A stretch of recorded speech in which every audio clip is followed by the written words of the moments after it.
According to today's regulators and bureaucrats, those of us who were kids in the 1960s, 1970s and early 1980s probably shouldn't have survived because our baby cots were covered with brightly colored, lead-based paint which was regularly chewed and licked. We had no child-proof lids on medicine bottles or latches on doors or cabinets, and it was fine to play with pans. When we rode our bikes, we wore no helmets, just flip-flops and fluorescent spokey dokies on our wheels. As children, we would ride in cars with no seat belts or airbags, and riding in the front passenger seat, or the boot, was a treat. We drank water from the garden hose, and not from a bottle, and it tasted the same. We ate chips, bread, and butter pudding, and drank fizzy juice with sugar in it, but were never overweight, because we were always outside playing. We shared one drink with 4 friends, from one bottle or can, and no one actually died from it. We would spend several hours building go-karts out of scraps, then go top speed down the hill, only to find out we'd forgotten the brakes. After running into a patch of stinging nettles a few times, we learned to solve the problem. We would leave home in the morning, and play all day, as long as we were back before dark. No one was able to reach us and no one minded.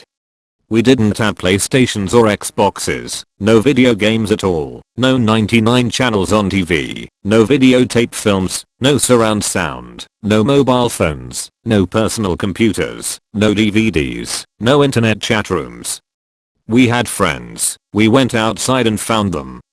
We played French skipping and rounders, and sometimes that ball really hurt. We fell out of trees, got cut and broke bones, but there were no lawsuits. We played knockdown ginger, and were actually afraid of the owners catching us. We walked to friends' homes.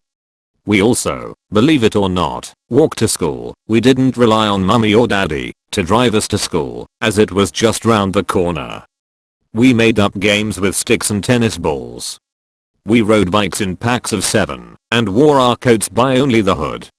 The idea of a parent bailing us out if we broke a law was unheard of. They actually sided with the law. This generation has produced some of the best risk takers, problem solvers, and inventors ever.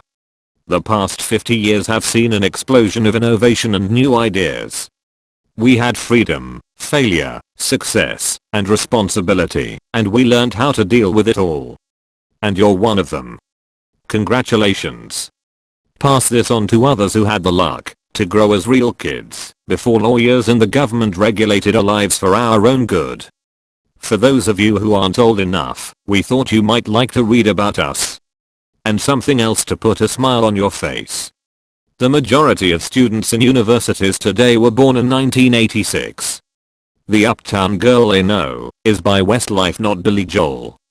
They have never heard of Rick Astley, Bananarama, Nene Cherry or Belinda Carlisle. For them, there has always been only one Germany and one Vietnam.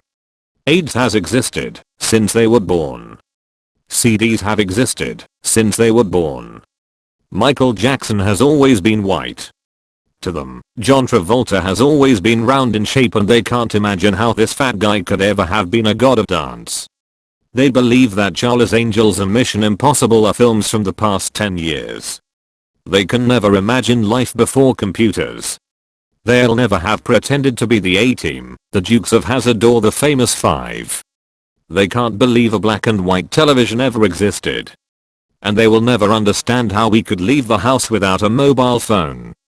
Now let's check if we are getting old. 1. You understand what was written above and you smile. 2. You need to sleep more, usually until the afternoon, after a night out. 3. Your friends are getting married or already married. 4. You are always surprised to see small children playing comfortably with computers. 5. When you see children with mobile phones, you shake your head. 6. Having read this, you're thinking of forwarding it to a number of other friends, because you know they'll like it too, mostly being of the same age as you. Supplied by Jan, edited and updated by the little shit.